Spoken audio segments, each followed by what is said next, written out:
You are listening to the Life Coach School podcast with Brooke Castillo, episode number 11. Welcome to the Life Coach School podcast, where it's all about real clients, real problems, and real coaching. And now, your host, Master Coach Instructor, Brooke Castillo. Hey, everybody, what's up? So glad you're here. Gonna rock your world today with a topic that so many of my students and clients love because of the way it gives them perspective on other people in their lives. And we call this topic the manual. And it's because most of us have operating manuals that we've written for the other people in our lives. And I noticed this really early on in my coaching career as I was coaching people, is that people have very thick and very long manuals for other people, and myself included. And so I started laughing and talking to my clients about this, basically saying, hey, so this very thick manual that you've written for your husband, have you even let him read this manual? Does he know what he's supposed to do in order to operate properly? And, most of them would say no. And then they would use that as a reason for being very upset about so many things in their life. So it's basically, this manual is like this rule book on how the other person should behave. A manual is basically an instruction book that we've written for somebody else, and we've tied all of our emotional life to whether or not they follow it. And even though it may seem very justified to have expectations of other people, it is also quite damaging and frustrating for ourselves to do so, because we have these belief systems that if other people would just behave themselves the way that we would like them to behave, then we could be happy. And the problem is we don't even realize that we're doing this. We think that we just have reasonable expectations of people in our life and that they should behave in a way that is reasonable. But what we think is reasonable and what other people think is reasonable is oftentimes very different. So one of the first things that I think is really important to remember is that adult people have the ability and freedom to behave however they would like. That includes you. There is nothing that you really have to ever do, and there is nothing that anyone else has to do for you. And one of the, the challenges with some modern therapy is that, therapists will actually sit down. This has happened with some of my clients and say, hey, what are your needs? Let's make a list of what all your needs are. And then you need to tell those needs, what your needs are, to this other person. And then that person can try and meet your needs. And I think that's a manual that's set up for disaster, because I think that we are responsible for meeting our own needs. And when we're in a relationship with someone who expects us to fulfill their needs, then we've all of a sudden gotten into this situation where not only do we have to take care of ourselves, but we have to take care of somebody else. And if we're unfortunate enough to be in a relationship where I'm feeling like I'm responsible for someone else's needs and they're feeling responsible for my needs, then you're in a real tight manipulating situation, because I'm going to be constantly trying to control that other person so I can be happy, and they're going to be constantly trying to control me. And no one's really ever going to win, because the truth is, first of all, you can't control another person. And second of all, there's nothing they could possibly do to make you as happy as you want to be. So my suggestion is, first of all, we acknowledge and realize that we do have these manuals for other people, and we back that up and start taking responsibility for our own rules and our own operating manuals for ourselves. I mean, the truth is most of us can't even control or manage ourselves, and yet we want to control and manage other people, which is somewhat ridiculous, because if we can't even control our own behaviors, how do we think we're going to be able to control someone else? I mean, any of you who have tried to control someone else, and all of you have, you find yourself wanting, you find yourself frustrated. So the first step is really to just have a look at the people in your life that you have manuals for. What is it you want them to do differently than what they're doing? And why do you want them to behave that way? Now, I'm going to give you the answer. The reason why you ever want someone else to change the way that they're behaving is because of how you think you will feel because of their changed behavior. But remember, if we back up to the beginning of this, when I first started this podcast, we have to remember that it's our thinking that causes our feelings, not another person's behavior. So what is actually happening is when they're following our manual, then we decide to think, oh, they respect me, they like me, they care about me, and then we get to feel good. And when they don't follow our manual, we make it mean something quite negative. And then we feel bad about that, right? We're not taking responsibility for how we're feeling because we're giving all of that away to that other person based on their behavior, which we've gotten very confused because whenever we think someone else's behavior causes our emotions, we have not only set ourselves up to feel negative emotion, but we've also set ourselves up to be completely powerless because the only way that we can then feel better is if this other person changes. And I mean, if you guys are anything like me, I've acted a crazy trying to get other people to behave the way that I want them to behave.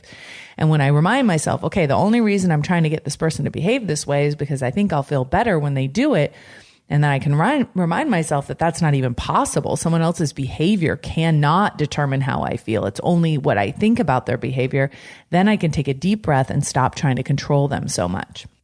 So think about the people in your life that you have manuals for. Think about who you really want to change and what you want them to do on a regular basis. Now, it's a little bit different if you have children because your job is to kind of help them write their operation manual for, chores around the house and stuff like that. And if you're a boss, there's some things you need to do in terms of your expectations of them being an employee. But this is actually very different than a manual because the manual says that if you don't behave this way, I am going to feel something. So it's like, I'm going to be very upset if you don't behave this way, or I'm going to be very angry. That's very different than saying to a child, for example, if you don't clean your room, there will be a consequence for you. That's very different than, oh, you hurt my feelings because you didn't make your bed and that makes mommy feel very upset. That's, emotional blackmail is what we call it. So it's really important to separate those two things out and to really remember that making requests of people and not tying your emotional life to them is actually very expected and a normal part of life. Clients will come to me all the time. Okay, so you're telling me I shouldn't tell my husband that he shouldn't, take out the garbage, or I shouldn't tell my husband that he should be home on time, or I shouldn't tell my husband that he needs to show up for family outings. And I say, absolutely, you can make all the requests you want for as many people as you want. But when you tie your emotional happiness to whether they respond or not, that's when you get yourself into big trouble. And when you start banging your head against the wall and trying to manipulate them so they'll behave in the way you want them to behave so you can feel better, that's when you're going to get yourself into a spiral of negativity.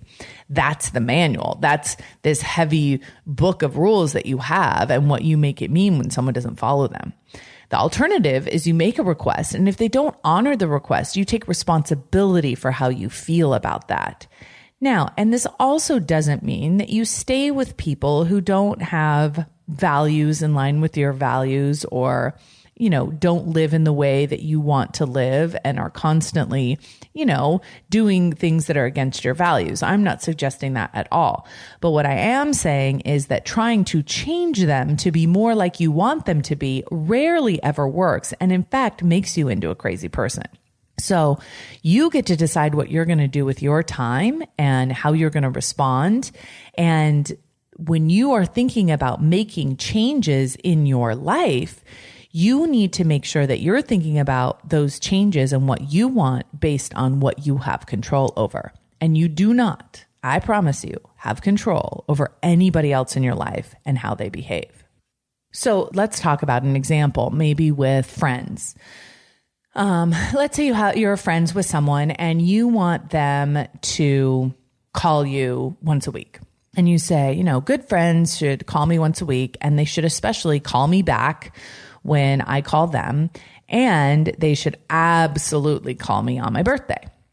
And so maybe this is the manual you have for friendship, and often, more times than not, you won't even tell this person that this is your request, that this is your expectation, right? You'll just expect them to know it. And then when they don't honor it, you get upset, right? Because you have this manual for them. And then you maybe will tell them that it really hurt your feelings when they didn't call you or when they did, and it just sets up for such frustration. And the other alternative is that you have a friend and you just let them be who they are. If they want to call you, they call you. If they want to call you back, they do. There are no rules set up that you could just actually just love on this person and just enjoy this person and not have any kind of manual for them. Now, you could make requests of them just to let them know, hey, I would love this and that and this and that. But just knowing that whether they decide to honor those requests or not, it has nothing to do with you. It has everything to do with them. And you can enjoy them as a person anyway. I have found that this sets people up to have very enjoyable, long-lasting, conflict-free relationships. I have many relationships like this in my life where, I will tell someone, hey, we had plans, you didn't show up. I was bummed out about that. I would really appreciate it if next time you would give me more notice. But it doesn't mean that I'm then going to blame them ongoing for how they behaved. It may mean that I won't expect them to show up on time next time, right? I'll just kind of work around that. But I'm not going to hold them to the fire and expect them like for example, if being on time is really important to me, that doesn't mean that it's really important to someone else. And it also doesn't mean that they don't respect me or my time. It just means that they have a hard time managing their schedule maybe, right? So if I have someone that I know is consistently late, I can say to them, hey, we're all going to meet up at 4:30. And I actually do have a friend that I do this with, right? I say, hey, we're going to meet up at 4:30. You're pretty consistently late. And so I'm going to expect you there around 5. But if you're not there at 5, we are going to leave. So I just want to let you know that I love you and we're meeting at 4:30. And if you're not there by 5, we're going to leave. And that doesn't tell her that she has to be there on time. It just lets her know what I'm going to do if she doesn't show up on that time, right?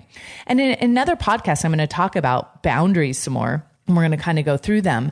But in this situation, it's really, I'm going to make a request, but I'm going to only take responsibility for me versus saying to her, listen, you have to be on time. It is really important to me. And if you're not on time, I'm going to be very, very upset with you. That's a very different story, right? I'm going to allow my girlfriend, if she wants to be late, that's up to her. I'm not going to try and control her behavior, but I'm also not going to set my own expectation that she's going to be on time, knowing that she's not going to be on time. Now, there's a lot of other people in our life that we have manuals for, right? There are, mainly I would say our most significant other. We have ideas on how we would like them to behave and who we would like them to be.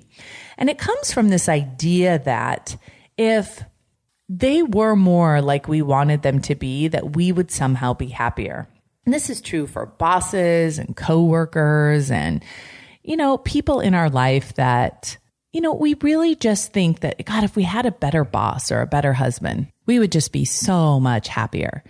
And I think it's just important to remember that your happiness comes from you, and it doesn't really matter who your husband is or what he does when it comes to your own emotional happiness. Now, husbands that are compatible with us are going to make it easier for us to have positive thoughts around them, but it doesn't mean that they have to change in order for that to be true. So I really want to give you the suggestion that it is possible to let go of all your rules and all your regulations and all your control attempts on everyone in your life, on the people that you have manuals for in your life, and consider letting them go and making requests of these people if you want to, but with no strings attached, and genuinely noticing what people do when you don't try to control them. And if you only focus on trying to control yourself and your response to how other people behave, what do you imagine your life would be like? So if you're a boss at a job or you have someone that works for you, you can set very clear expectations and you can provide feedback to them. And if they don't, honor your requests and they don't follow through on what you have asked them to do, then you get to decide whether to keep them working for you or whether you put them on some kind of probation or whether you just let it go. But the truth is that you don't have to be upset about it. You don't have to be angry about it. That's totally up to you. And in fact, you can manage people from a space of non-violence towards yourself. Really. I mean, you don't have to get so angry when people don't comply with what you want. And in our personal relationships, it's actually much easier to let go of the manuals because when we start letting people, quote unquote, letting people be who they are, and we notice what they do without us controlling them, without us trying to change who they are, first of all, we'll notice that we're a lot calmer if we don't make their inaction mean something negative. But we can also really hear them out. We can get their perspective on things and really hear their side of the story and why they do or don't do what they want to do versus just pounding our own fist on the manual of how we would like them to behave, And I have done this in my own life. An example that I use often was when I first got married to my husband, I really had this image of how it was supposed to be at nighttime. I felt like, we're married now. We should go to bed at the same time. We should both get in bed. We should either read books or cuddle or snuggle or watch TV together. That should be our time to be together. And so I would go to bed and I'd always ask him, hey, husband, Chris, come to bed with me. And he would kind of be like, no, I don't really want to. And so I would make it mean all of these things, like that he didn't love me and that, he wished he hadn't married me and he doesn't want to do what I want to do and he doesn't care and he knows how important this is to me and he doesn't want to be cuddling at night. And I would just go to bed in such a rage and so frustrated all of the time. And I was constantly berating him. And sometimes he would come to bed unwillingly just to not have to hear me in my wrath about it. And so one day I decided, instead of just being so demanding and making it mean all these horrible things, I asked him, why don't you want to come to bed with me at night when I want to go to bed and have a cuddle? And he said, that's my only time during my entire day that I have to be with myself. And it's really important that I just have that time to unwind where I can just chill out and just be with me. And as soon as I understood that from his perspective, I realized that it had nothing to do with me. It wasn't like he didn't want to spend time with me. He didn't want to, come to bed with me. He just wanted to be with himself, and it changed everything for me. So just getting his perspective, it sounds so obvious now when I say it, but I will tell you, it was not obvious then. It was like this huge source of contention. And I've worked with so many clients on this with just silly things like turning out the lights or, taking out the garbage or being on time. And when we kind of release all of those rules and expectations and we really listen to the other person and hear what's going on for them and kind of let go of what we want them to do, our relationships can really change with them because we can start understanding them from a different perspective that isn't just clouded by our own thinking and what we want to have them do. So think about that person in your life and think of 3 things that you want them to do. Think of it would be so awesome if they would do this. I wish my husband were more romantic. It would be so awesome if he would just write me little love notes, or he would just bring me flowers all the time, or if he would plan vacations, and surprise me and whisk me off to, wonderful, enchanted places. Or maybe it's your friends. I wish my friends would call me more often. I wish they were more available to me. Or maybe it's your relationship with your mother or your father. I wish they would, offer to help, or I wish they were more interested in the kids, or I wish they were less interested in the kids and less interested in me, whatever it is. Now, think about those requests that you have of a person in your life. Try and write down like 3 things you think it would be awesome if this person would do.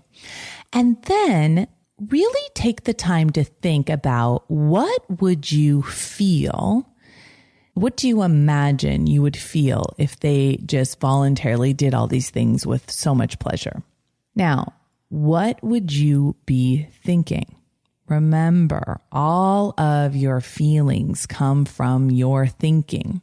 So what would you be thinking if this person behaved in this way that you want them to behave? Now, think about that. Do you have that thought available to you now? Can you think that about this person without them having to do all those things? Because if the answer is yes, you've just like scored, because you don't have to go around changing other people in order to feel better. What you can do is feel better on your own accord, and you can decide that I'm not going to make my life about what I believe I'm entitled to from other people and their behavior. And in fact, I'm going to start believing that I'm not entitled to have anyone behave any other way than the way they behave. The only thing I'm entitled to is taking care of my own emotional life and my own brain to make sure I'm thinking thoughts that serve me. And if I really want something done and it's really important to me to make sure that it's done, asking myself why I'm not willing to do it. And do I really want someone else to do something that they don't want to do? Now, I hear one of my clients right now talking to me in my ear. She's like, well, I don't want to clean up the dog poo and neither does he. So why should I have to do it? And the truth is, and this is what I told her, you don't have to do it. The truth is you want to do it because you don't want dog poo in the backyard.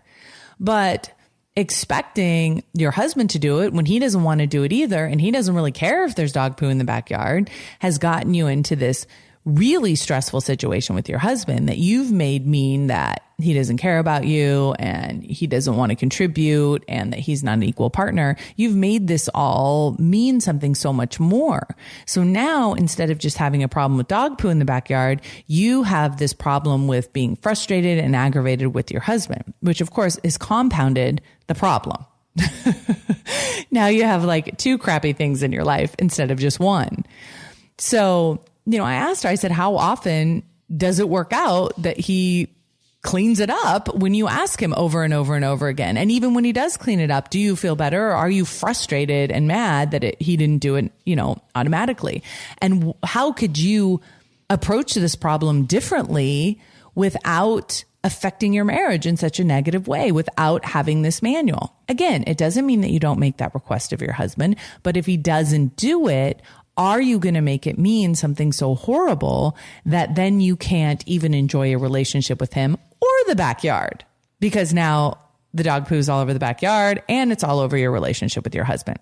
So really think about the things that you want to have done and how you want other people to behave. And think about how you believe it will feel if they do those things for you. And then you decide to feel that way anyway. You get to feel however you want, no matter what anyone else does or doesn't do. If you throw away your manual, you may end up doing things that you don't quote unquote want to do, but your relationships will improve dramatically. And the truth is, you, just like other people in your life, don't have to follow your manual.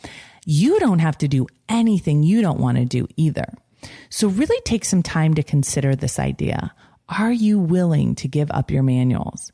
Are you willing to let go of your expectations that are based on what you want in your life and just focus all that time and energy on yourself and creating the best life that you can for yourself that isn't dependent on anyone else's behavior and in fact is only enhanced by being around people who genuinely are only doing things they want to do, not doing things because you are emotionally manipulating them or requiring them to behave in a certain way. I promise you, it's a game changer. Try it out.